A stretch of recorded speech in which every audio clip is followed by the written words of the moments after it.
మాతో మాట్లాడలేదే ఇక్కడ పృథ్వీ వాళ్ళ అమ్మ ఏం మాట్లాడుతుందో మాట్లాడడానికి ముగించేస్తాం.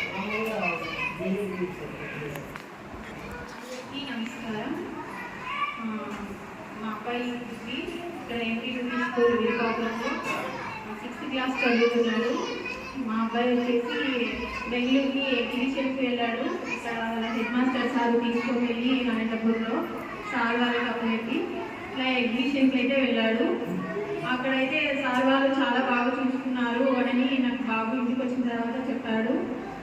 అంతేకాకుండా అక్కడ ఎగ్జిబిషన్కి వచ్చిన తర్వాత అక్కడ మన చరిత్రకి అంటే స్పేస్ సెంటర్కి వెళ్ళాము. అక్కడ ఎలా ఉంటుంది అనేది ఇక్కడ హ్యాండ్స్ లాగా ఉంది అని చెప్పినాడు. తర్వాత రాకెట్ చూసినారని చెప్పినాడు. తర్వాత అక్కడ శివాలయము అక్కడ చాలా బాగుంది నాకు అని చెప్పినాడు సార్. ఇక్కడ మా పిల్లల్ని ఇక్కడ పరిచించినందుకు మాకు చాలా సంతోషంగా ఉంది. అంటే పిల్లలు ఇలా వెళ్ళడం వల్ల అంటే వాళ్ళు ప్రత్యక్షంగా చూడడం వల్ల వాళ్ళకి కొంచెం అంటే మేము ఇలాంటివి తయారు చేయాలి అనే ఆలోచన కూడా వాళ్ళకి వస్తుంది. ఇలా సైన్స్ డే అలా పెట్టినప్పుడు కూడా పిల్లలు మేము అలాంటి మోడల్ తయారు చేయాలనే ఆలోచన కూడా వాళ్ళకి వస్తుంది. దీంతో పాటు వాళ్ళకి మంచి జ్ఞానము వాళ్ళ మైండ్ స్ట్రెస్ అనేది కూడా తగ్గుతుంది. చాలా వాళ్ళు మళ్ళీ తీసుకొని వచ్చి మా పిల్లల్ని జాగ్రత్తగా అప్పచెప్పినారు. నారా లోకేష్ గారుకి ధన్యవాదాలు. ప్రైవేట్ స్కూల్లో పిల్లలు మాత్రమే ఇలా ఎగ్జిబిషన్కి తీసుకొని వెళ్తారు. గవర్నమెంట్ స్కూల్లో కూడా ఇలా తీసుకొని వెళ్ళడం మాకు చాలా హ్యాపీగా అనిపించింది.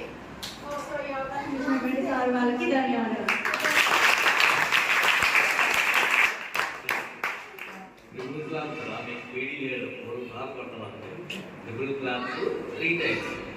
అంతకన్నా ఎక్కువ రైట్ పృథ్వీ మీ అమ్మాయిగా మాట్లాడు.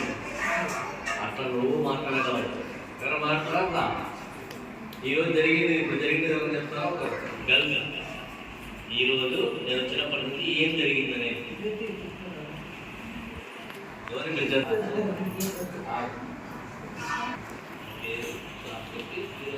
My name is Sunanda.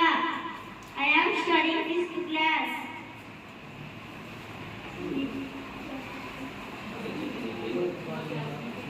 ఈరోజు మా క్లాస్కి ఎంపీఓ సార్ వచ్చినప్పుడు విశ్వేశ్వర మ్యూజియం గురించి చెప్పినందుకు థ్యాంక్స్ సార్.